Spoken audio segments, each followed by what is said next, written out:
Good morning everyone. In last video we will study about the topic of linear momentum and numerical based on the linear momentum. Today we will discuss the topic of Newton's second law of motion. Newton's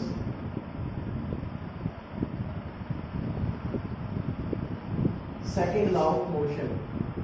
Second law of motion.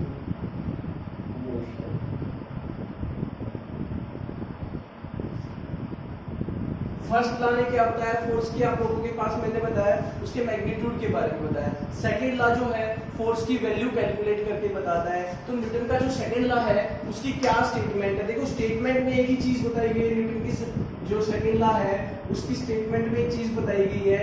क्या statement बताई गई है? According to Newton second law of motion, rate of change of momentum is directly proportional to किसके equal होता है भाई?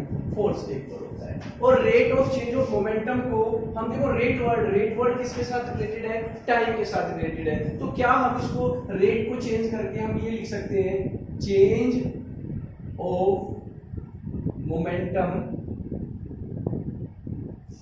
Upon time, क्योंकि rate का जो रिलेशन है वो टाइम के साथ है, is directly proportional to force.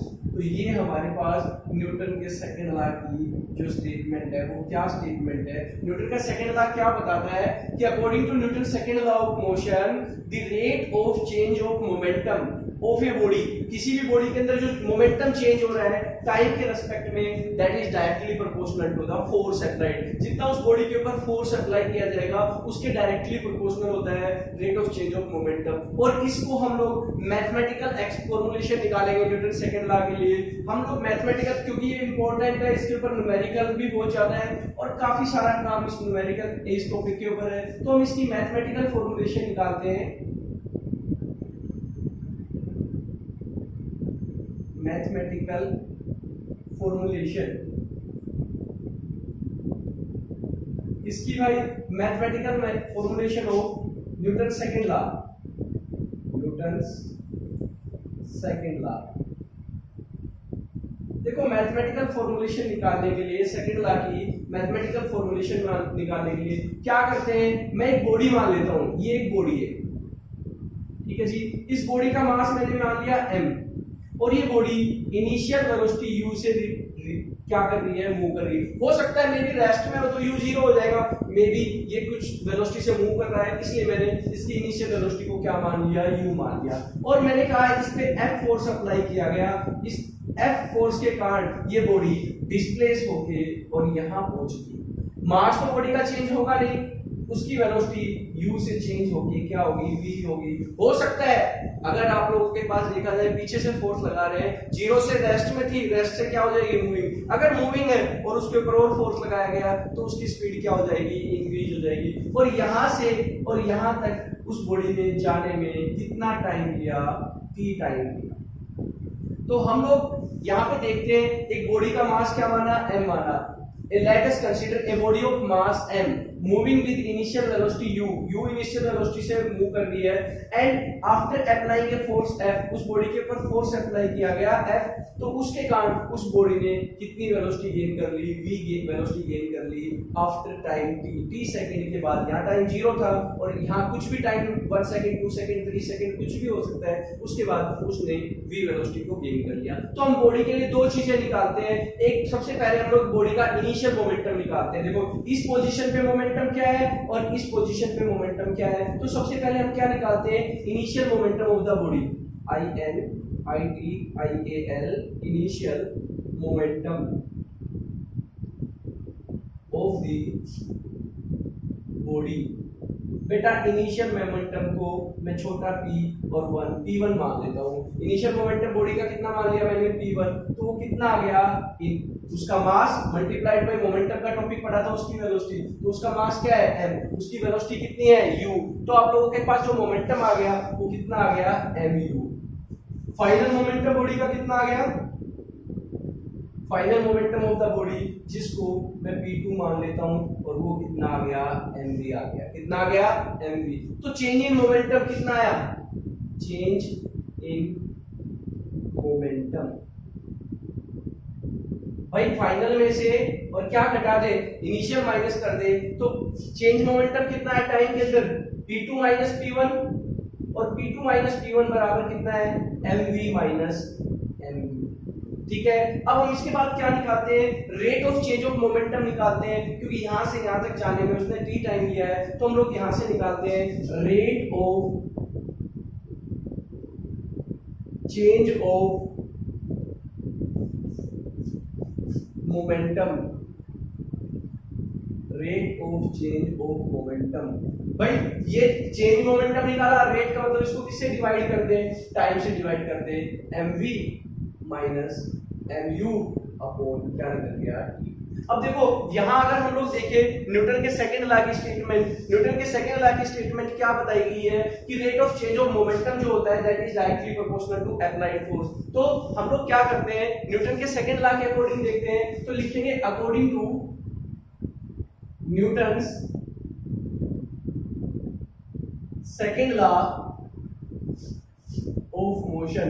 Statement क्या कहती है न्यूटन सेकंड लॉ की, क्या बताती है कि rate of change of momentum, rate of change of momentum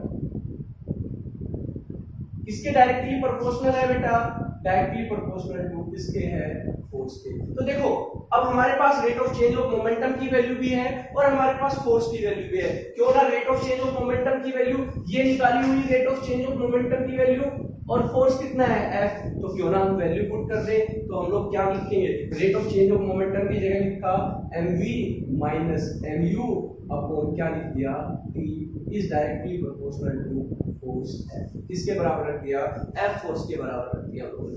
left hand side को right hand side, right hand side को लेफ्ट हैंड साइड लिख सकते हैं, और इसको क्या लिख सकते हैं, f is equal to directly proportional to mv minus mu upon t।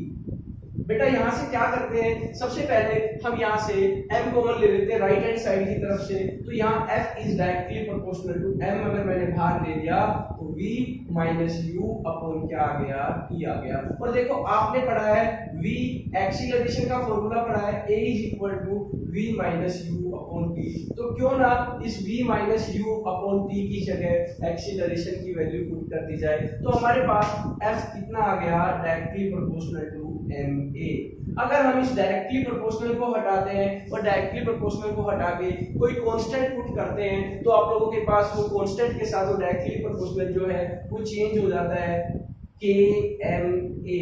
और यहाँ k क्या है, where k is constant of proportionality.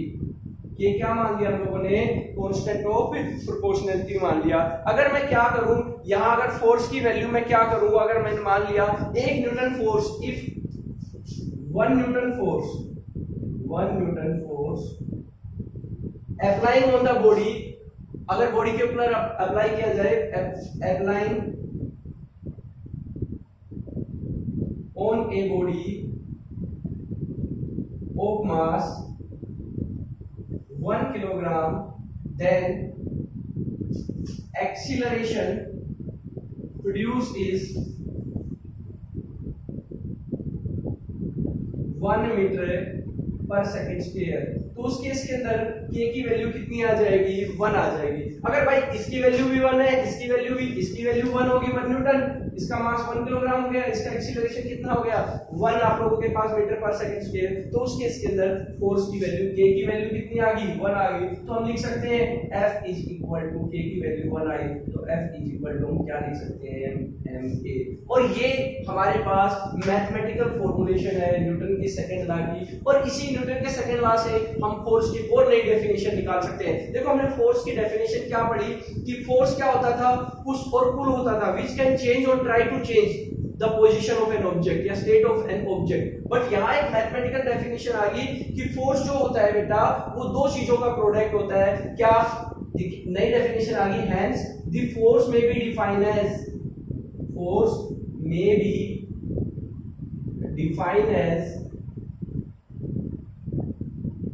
the product of mass and acceleration of an object. ये हमारे पास बेटा एक नई डेफिनेशन, यहाँ से नया फॉर्मूला आप लोगों के पास मैथमेटिकल फॉर्म के अंदर आ गया कि फोर्स जो होता है वो दो चीजों का प्रोडक्ट होता है, मास का और किसका, एक्सीलरेशन का, और ये हमारे पास न्यूमेरिकल के अंदर यूज होगा। अब हम थोड़ा डिस्कस कर लेते हैं। हमने फॉर्मूला तो निकाल लिया, F इक्वल टू क्या होता है, ma। अब हम लोग कुछ फोर्स की यूनिट को डिस्कस कर लेते हैं, क्योंकि कुछ यूनिट्स जो है वो थोड़ी सी डिफरेंट यूनिट है जो न्यूमेरिकल्स के अंदर कई बार यूज हो जाती है। तो एक बार हम लोग यूनिट ऑफ फोर्स, तो उम्मीद करता हूं आप लोगों को समझ में आ गया होगा। एक बार रिपीट कर देता हूं फटाफट। स्टेटमेंट क्या कहती है, according to Newton second law of motion, rate of change of momentum is directly proportional to applied force. और rate of change of momentum को हम लोग change of momentum upon time, time का मतलब रेट से रिलेटेड है, मैंने time से इसको डिवाइड कर दिया। फिर इसके बाद मैंने ये इसकी स्टेटमेंट होगी कि rate of change of momentum is directly proportional to applied force. फिर हम इसकी मैथमेटिकल फॉर्मूलेशन निकालते हैं न्यूटन सेकंड लॉ की। तो मैंने मान लिया एक बॉडी है जिसका मास m है, इनिशियल वेलोसिटी u है, तो उसके ऊपर अगर F फोर्स लगाया जाए तो बॉडी की वेलोसिटी क्या हो जाती है, चेंज होके v हो जाती है, कितने टाइम के अंदर, t टाइम के अंदर। तो हम लोग सबसे पहले बॉडी का इनिशियल मोमेंटम निकालेंगे। इनिशियल मोमेंटम मास और वेलोसिटी का प्रोडक्ट होता है। इनिशियल मास उसका m है, इनिशियल वेलोसिटी u है, तो मैंने इनिशियल मोमेंटम निकाल लिया। फिर मैंने बॉडी का फाइनल मोमेंटम निकाल लिया और मैंने फिर इसके बाद इसका चेंजमेंट निकाल लिया, फाइनल में से इनिशियल माइनस कर दिया। उसके बाद मैंने rate of change of momentum निकाल दिया। Rate of change of momentum का मतलब उस मोमेंटम को किससे डिवाइड कर दिया, टाइम से डिवाइड कर दिया। फिर उसके बाद मैंने स्टेटमेंट को यूज किया कि न्यूटन के सेकंड लॉ ऑफ मोशन की स्टेटमेंट क्या बताती है कि rate of change of momentum is directly proportional to f। मैंने rate of change of momentum की वैल्यू रखी mv minus mu upon t और फोर्स कितना अप्लाई किया, f। तो लेफ्ट को राइट, राइट को लेफ्ट लिख दिया, f is directly proportional to mv minus mu upon t। मैंने यहाँ से क्या किया, इसमें से m कॉमन ले लिया तो v minus u upon t हो गया। और अगर हम लोग एक्सीलरेशन के फॉर्मूले की बात करें तो हमने एक्सीलरेशन का फॉर्मूला पढ़ा है a equal to v minus u upon t, और मैंने इसकी सारे की वैल्यू को पुट करके क्या लिख दिया, a बना दिया। तो हमारे पास force is directly proportional to क्या हो गया, मास और एक्सीलरेशन। अब जब इस डायरेक्टली प्रोपोर्शनल को हटाते हैं और इक्वल के साइन में चेंज करते हैं तो कोई ना कोई कांस्टेंट पुट करना पड़ता है। यहाँ मैंने k एक कांस्टेंट पुट किया जिसकी वैल्यू अगर मैं फोर्स को 1 न्यूटन कर दूं और मास बॉडी का 1 किलोग्राम कर दूं तो बॉडी में जो एक्सीलरेशन प्रोड्यूस होता है वो 1 मीटर पर सेकंड स्क्वायर के हिसाब से होता है। तो उस केस के अंदर k की वैल्यू कितनी हो जाएगी, 1। और k की वैल्यू 1 रखें इस इक्वेशन के अंदर तो हमारे पास फोर्स इज इक्वल टू क्या आ गया, मास गुणा acceleration, mass multiplied by acceleration. और यहाँ से फोर्स की एक नई डेफिनेशन आ गई, मैथमेटिकल डेफिनेशन आ गई कि force may be defined as the product of mass and acceleration of the object. अब हम बात करते हैं यूनिट ऑफ फोर्स। फोर्स की क्या क्या यूनिट होती है उस यूनिट को डिस्कस करते हैं। देखो यूनिट ऑफ फोर्स बड़ा इंपॉर्टेंट सा टॉपिक है, यूनिट ऑफ फोर्स। हम लोगों ने फोर्स के बारे में पढ़ा है क्योंकि हम लोगों ने जनरली यूनिट तो हम लोग पढ़ चुके हैं, 2 यूनिट पढ़ चुके हैं, सीजीएस के अंदर भी पढ़ चुके हैं और एसआई सिस्टम के अंदर भी पढ़ चुके हैं। बट अभी हम लोग 2 यूनिट और पढ़ने वाले हैं जो इंपॉर्टेंट है। कई बार न्यूमेरिकल्स के अंदर वो वैल्यू आपको दे दी जाती है, बच्चों को ये नहीं पता होता कि इनको हम कैसे इंटरचेंज करके न्यूटन के अंदर कन्वर्ट करें। तो हम लोगों के पास अब हमारा नया टॉपिक जो आता है वो यूनिट ऑफ फोर्स आता है, यूनिट ऑफ फोर्स। देखो सबसे पहले सीजीएस सिस्टम की बात करते हैं हम लोग। सबसे पहला जो सिस्टम है सीजीएस सिस्टम है। सीजीएस के अंदर अगर हम लोग बात करें तो इसकी फोर्स की जो यूनिट होती है वो कितनी होती है, डायन होती है। क्या होती है, DYN। कैसे निकाला, F इज इक्वल टू क्या होता है, MA।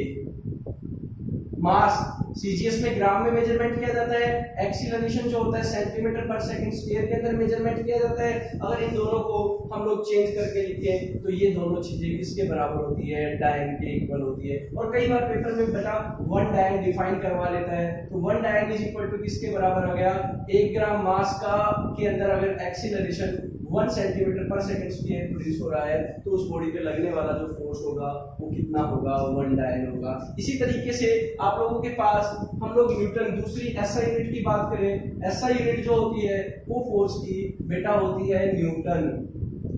क्योंकि न्यूटन ने दिया था, उसी ने अपने नाम पे फोर्स की यूनिट दे दी, फोर्स के कंसेप्ट को न्यूटन ने एक्सप्लेन किया है तो न्यूटन ने अपने नाम पे यूनिट दे दी। और न्यूटन अगर बात करें तो हम किसके बराबर होता है, F = ma लिखा, मास की जो यूनिट होती है SI सिस्टम के अंदर किलोग्राम होती है, और एक्सीलरेशन की जो वैल्यू होती है वो यूनिट मीटर/सेकंड होती है, तो ये किसके इक्वल आ गया बेटा, न्यूटन के इक्वल आ गया। कई बार पेपर के अंदर 1 न्यूटन की डेफिनेशन पूछ लेते हैं, डिफाइन 1 न्यूटन, तो 1 किलोग्राम मास के अंदर if 1 kilogram mass accelerated with an acceleration of 1 metre per second then the force at time is said to be, कितना बोला जा सकता है, 1 यूनिट। अब हमारे पास दो अदर यूनिट है जो कई बार न्यूमेरिकल क्वेश्चंस के अंदर यूज हो जाती है, उन यूनिट्स को देखते हैं। तो हमारे पास अदर यूनिट्स, दो अदर यूनिट है, उनको देखते हैं। अदर यूनिट फोर्स की दो अदर यूनिट भी आपको अगर बताई जाए तो मैंने एक सबसे पहले ग्राम फोर्स, सबसे पहले किलोग्राम फोर्स बताते हैं। जो तीसरी यूनिट है किलोग्राम फोर्स, जिसको अगर हम लोग देखें तो kg, और हम लोग यहाँ से इसको किससे रिप्रेजेंट करते हैं, F से रिप्रेजेंट करते हैं। इसको कई बार किलोग्राम वेट भी बोला जाता है। क्या बोला जाता है, किलोग्राम वेट, जिसको रिप्रेजेंट किया जाता है kg/Wt से रिप्रेजेंट किया जाता है। ये भी फोर्स की यूनिट है, कई बार न्यूमेरिकल्स में ये यूनिट दे देती है, दी जाती है, तो इसको आप लोगों ने चेंज करना पड़ जाए कि क्या होती है। जो फोर्स की यूनिट होती है किलोग्राम वेट, जो आप लोगों के पास बोला मैंने, किलोग्राम फोर्स जो बोला, अगर इन दोनों के बारे में पूछे, किलोग्राम ग्राम फोर्स, जो ग्राम फोर्स होता है या किलोग्राम फोर्स जो होता है, और kilogram weight is the force with which A mass of 1 kilogram is attracted by, मतलब एक जो मास है 1 किलोग्राम का, दैट इज अट्रैक्टेड बाय किसके द्वारा, अर्थ का।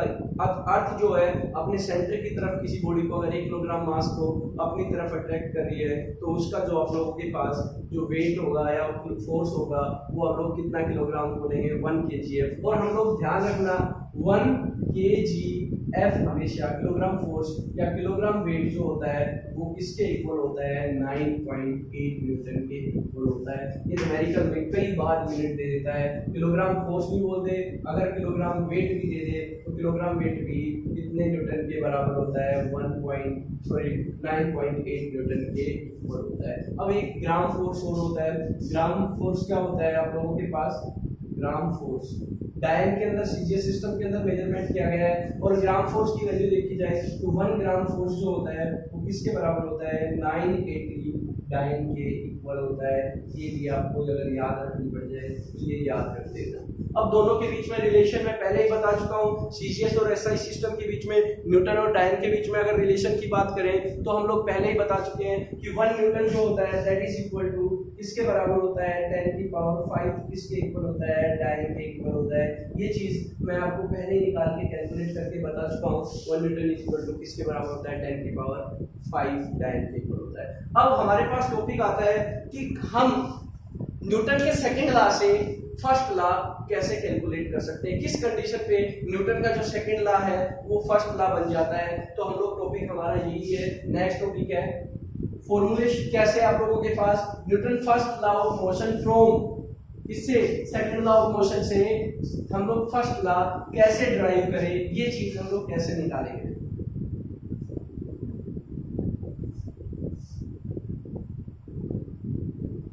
डिस्कस करते हैं बेटा। Newton first law of motion, Newton first law of motion किससे आप लोगों के पास अगर देखा जाए, from second law of motion. ये सारे न्यूटन के ही लॉ है, यानी कि हमने सेकेंड लॉ को यूज करके और क्या निकालना है, फर्स्ट लॉ बनाना है। देखो अगर मैं आपको फर्स्ट लॉ की बात करूं, फर्स्ट लॉ क्या बताता है न्यूटन का कि if a body is in state of rest और इन स्टेट ऑफ मोशन, अगर कोई बॉडी रेस्ट में या कंटिन्यूअसली क्या कर रही है, मूव करती रहेगी, then there is no change in the state if आप लोगों के पास अगर हम लोग कोई force, there is no force, अगर कोई फोर्स नहीं लगेगा तब तक उसकी स्टेट में कोई भी चेंज नहीं आएगा।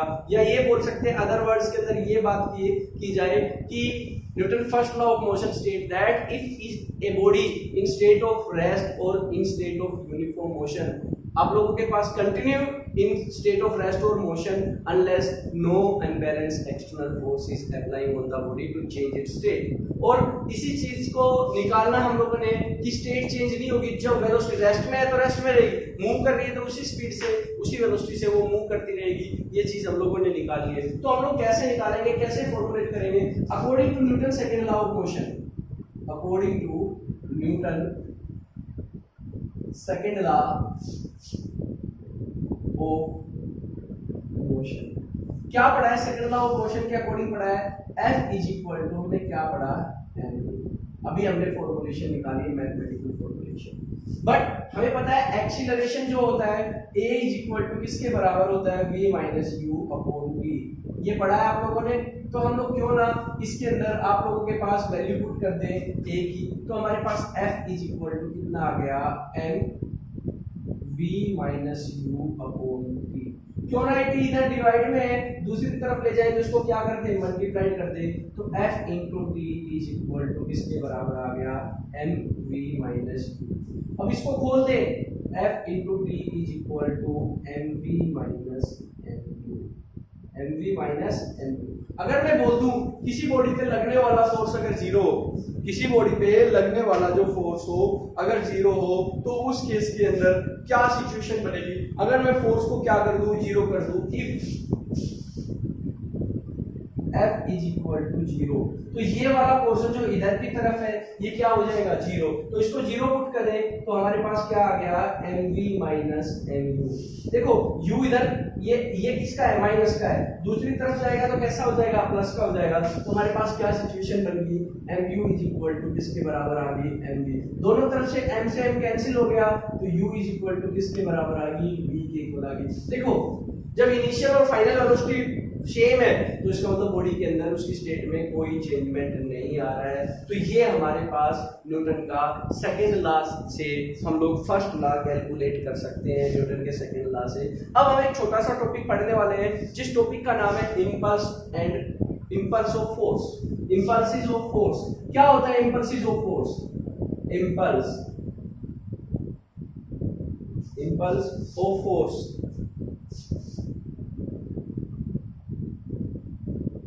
पहले मैं आपको इसका कंसेप्ट समझाता हूं, इंपल्स ऑफ फोर्स क्या होता है। देखो लास्ट चैप्टर जो फर्स्ट चैप्टर था उसमें हमने क्या पढ़ा, या सॉरी चैप्टर की बात कर रहा हूं, लास्ट टॉपिक जो मोमेंटम का था, उस मोमेंटम के टॉपिक में क्या पढ़ा कि मूविंग बॉडी हैज मोमेंटम। कोई भी जो मूविंग बॉडी है उस पे क्या होता है, मोमेंटम होता है। क्यों? क्योंकि मास तो जीरो हो नहीं सकता और बॉडी जब मूव कर रही है तो उसकी कुछ ना कुछ वेलोसिटी है, तो उस बॉडी में कुछ ना कुछ तो क्या होगा, मोमेंटम होगा। क्योंकि देखो आपको मैंने लास्ट टॉपिक में बताया मूविंग जो भी बॉडी है, मूव कर रही है जो भी बॉडी है, मूव बॉडी हमेशा क्या रखती है, मोमेंटम रखती है। क्यों रखती है वो भी आपको पता होगा, क्योंकि मोमेंटम का फॉर्मूला तुम लोगों ने पढ़ा है कि p इज इक्वल टू किसके बराबर होता है, mv के बराबर होता है। तो मास तो कभी जीरो हो ही नहीं सकता, नेवर बी जीरो। तो बट वेलोसिटी यहां इसने क्लियर कर दी कि बॉडी मूव कर रही है तो उसके मतलब उसकी वेलोसिटी जीरो नहीं है, तो बॉडी में कुछ ना कुछ क्या होगा, मोमेंटम होगा। तो हमने मोमेंटम के टॉपिक के बारे में पढ़ा था। तो हम लोगों ने क्या पढ़ा कि मोमेंटम जिस बॉडी के अंदर होगा उसके अंदर आप लोगों के पास effect of force is needed to stop it. अब उस मूविंग बॉडी को, जैसे ये बॉडी है, इस बॉडी का मास m हो गया, बॉडी की वेलोसिटी v होगी, तो ये मूविंग बॉडी मूव कर रही है, तो इसको रोकने के लिए हमें किसकी जरूरत पड़ेगी, फोर्स की जरूरत पड़ेगी। ये मूवमेंट हो रहा है, मोमेंटम बॉडी के अंदर है और उसको रोकने के लिए हमें किसकी रिक्वायरमेंट होगी, फोर्स की रिक्वायरमेंट होगी। अब देखो फोर्स की रिक्वायरमेंट होगी, एक सिंपल सा एक्सपीरियंस की बात करें, अगर हम लोग इसके ऊपर स्मॉल फोर्स लगाएंगे, क्या लगाएंगे, इस मोमेंटम वाली बॉडी पे, जो बॉडी मूव हो रही है, अगर इस बॉडी पे हम स्मॉल फोर्स लगाएंगे तो वो स्मॉल फोर्स उस बॉडी को रोकने में ज्यादा टाइम लेगा। अगर हम स्मॉल फोर्स लगाएंगे तो वो ज्यादा टाइम में वो बॉडी को रोक पाएंगे स्मॉल फोर्स से। अगर हम लोग लार्ज फोर्स लगाएं तो उस बॉडी को हम शॉर्ट इंटरवल ऑफ टाइम के अंदर क्या कर पाएंगे, रोक पाएंगे। मेरी बात समझ में आई? अगर बॉडी मूव कर रही है तो अगर उसमें स्मॉल फोर्स अप्लाई किया जाए तो टाइम ज्यादा होगा, टाइम रोकने का जो स्टॉप करने का टाइम है वो ज्यादा होगा। अगर फोर्स अपोजिंग वाला जो मोमेंटम वाली बॉडी है अगर उसमें फोर्स ज्यादा लगाया जाए तो उस केस के अंदर उसका रुकने का टाइम क्या होगा, आप लोगों के पास सीधी सीधी बात है, कम हो जाएगा। तो दिस ऑब्जर्वेशन, इस ऑब्जर्वेशन ने हमारे लिए एक नई कंसेप्ट ऑफ नई क्वांटिटी जनरेट की। और उस नई क्या, क्योंकि यहाँ किस किस का रिलेशन है, फोर्स का, और किसके साथ रिलेशन है, आप लोगों के साथ टाइम के साथ रिलेशन है। और इस फोर्स और टाइम के जो रिलेशन है हमारे लिए एक नई टर्म जनरेट की, जिस टर्म का नाम क्या है, इंपल्स। क्या है, इंपल्स। तो मेरी बात समझ में, इंपल्स का मतलब ही किससे रिलेटेड है, फोर्स और टाइम से। अब हम इंपल्स की डेफिनेशन पढ़ लेते हैं। ये इंपल्स ऑफ फोर्स का कांसेप्ट पढ़ने के लिए हमने आपको एक एग्जांपल दिया कि बेटा अगर हम लोग एक मान लेते हैं एक बॉडी है, उसकी कुछ भी वेलोसिटी है तो वो बॉडी मूव करती रहेगी और मूव करती हुई बॉडी को रोकने के लिए हम लोग फोर्स अप्लाई करेंगे। अब वो अगर स्मॉल फोर्स अप्लाई करेंगे तो रुकने में ज्यादा टाइम लगेगा, अगर हम लार्ज फोर्स अप्लाई करेंगे तो लेस टाइम में उसको हम लोग रोक सकते हैं। तो यहाँ जो है कंसेप्ट ऑफ फोर्स और टाइम ने हमारे लिए, क्योंकि फोर्स और टाइम दो ही चीजें, फोर्स कम लगा टाइम ज्यादा था, फोर्स ज्यादा लगा टाइम कम हो गया, और फोर्स और टाइम के कंसेप्ट ने हमारे लिए एक नई टर्म जनरेट की, उस नई क्वांटिटी का नाम ही इंपल्स है। तो what is impulse, IMPULSE। Impulse को आई से रिप्रेजेंट करते हैं भाई, किससे रिप्रेजेंट करते हैं, आई से। ये दो चीजों का प्रोडक्ट होती है, it is the product of magnitude of force, product of magnitude of force and किस किस का प्रोडक्ट होते हैं, मैग्नीट्यूड ऑफ फोर्स एंड दूसरी कौन सी क्वांटिटी है, time for which, time for which force is applied,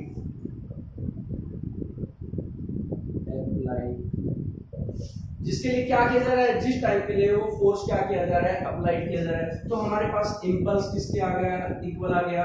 impulse की बात करें तो वो दो चीजों का प्रोडक्ट आ गया, फोर्स और इनटू किसका, टाइम का।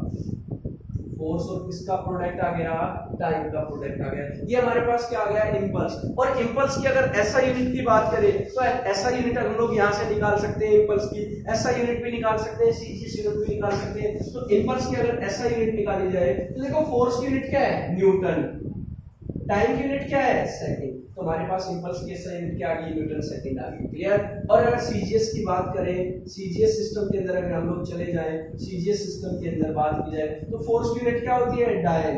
और भाई टाइम तो किस में ही रहता है, सेकंड में रहता है। तो यहाँ सीजीएस के अंदर कितनी आ गई, यहाँ भी आप लोगों के पास डायन पर सेकंड आ गई। अब इंपल्स और मोमेंटम का भी एक आपस में एक रिलेशन है कि इंपल्स और मोमेंटम जो है वो दोनों क्वांटिटी एक दूसरे के साथ कैसे रिलेट करती है। तो हम दोनों को वन बाय वन एक बार चेक कर लेते हैं कि ये दोनों। तो इंपल्स समझ में आया, इंपल्स को आई से रिप्रेजेंट करते हैं, दो चीजों का प्रोडक्ट होता है बेटा, फोर्स का और किसका, टाइम का। फोर्स का और किसका, आप लोगों के पास टाइम का। तो हमारे पास यहाँ आप लोगों के पास ऐसा यूनिट के अंदर निकाले तो product of magnitude of force and time for which force is applied is known as impulse। तो अगर impulse और momentum की बात की जाए, impulse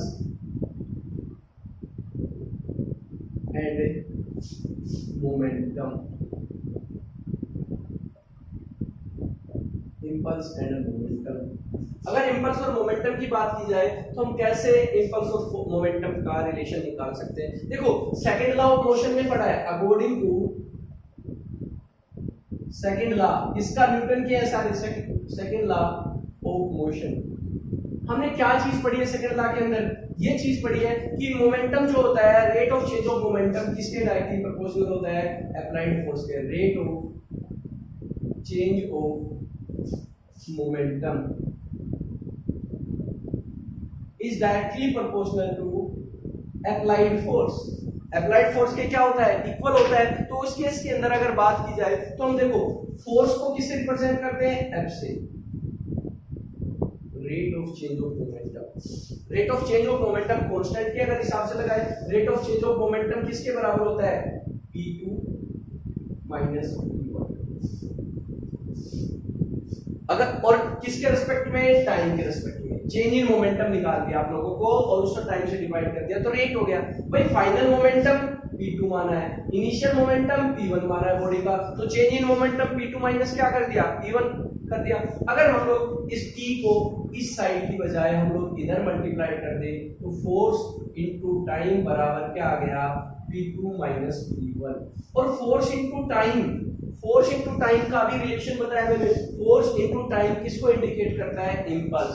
तो impulse IMPULSE is equal to, ये जो डाटा आया ये क्या आया? Change in momentum. रेट हट गया। रेट क्यों हट गया? क्योंकि टाइम इधर चला गया, तो ये किसके बराबर आ गया? Change in momentum.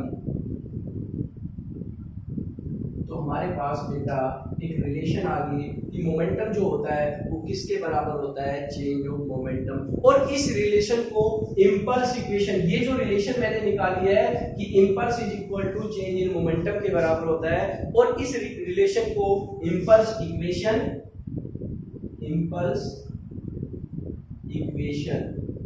या फिर इसका दूसरा नाम जो है, क्या नाम है? इसको मोमेंटम इंपल्स थ्योरम बोलते हैं। मोमेंटम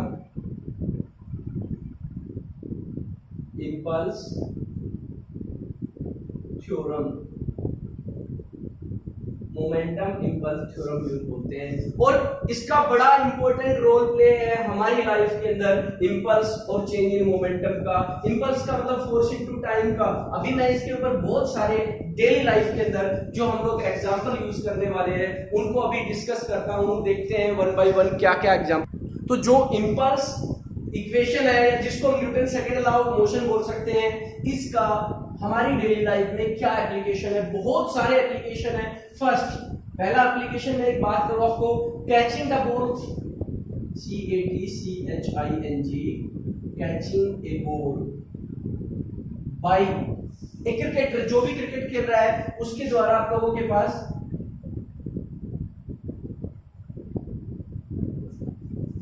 आप लोगों ने देखा होगा क्रिकेट का मैच में कभी भी देखा होगा, बॉल को अगर कोई भी फील्डिंग कर रहा है, जो भी प्लेयर है वो कैच करता है, तो आप लोगों ने देखा होगा कैच करने में क्या करता है, बॉल को हाथ को ऐसे शॉर्ट इंटरवल ऑफ टाइम में, देखो यहां था, अगर वो यहाँ की यहाँ बॉल को पकड़े तो उसके इसके अंदर क्या होगा, उसके हैंड्स के ऊपर इतना ज्यादा मोमेंटम लगेगा, इतना ज्यादा मोमेंटम लगेगा कि उसके हैंड्स क्या हो जाएंगे, इंजर्ड हो जाएंगे। और वो उस मोमेंटम को शॉर्ट इंटरवल ऑफ टाइम के अंदर, बहुत कम इंटरवल ऑफ टाइम, यहाँ से यहाँ का टाइम फ्यू सेकंड्स का होता है, और बहुत शॉर्ट इंटरवल ऑफ टाइम में उसके मोमेंटम को जीरो कर देता है। तो उस केस के अंदर उसके मोमेंटम को चेंज किया, इंपल्स इक्वेशन का यूज करके फोर्स इनटू टाइम, फोर्स भी लगाया और टाइम के साथ में उसके मोमेंटम को जीरो किया, तो उसने हैंड इंजर्ड्स, उसके हैंड इंजर्ड्स नहीं हुआ। तो हम लोग क्या बताएंगे कि भाई कि आप लोगों के पास catching a fast moving ball, the player move his hands backward, अपने प्लेयर जो प्लेयर है अपने हाथ को क्या करता है, आफ्टर कैचिंग द बॉल,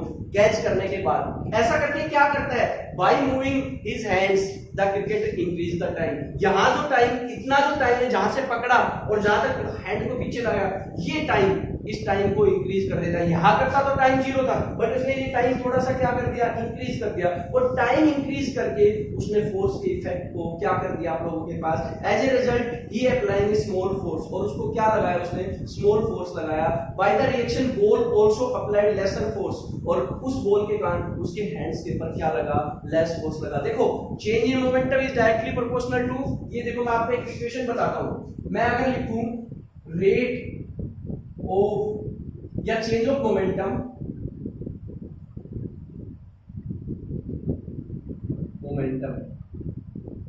इस किसके बराबर होगा, अपॉन टाइम,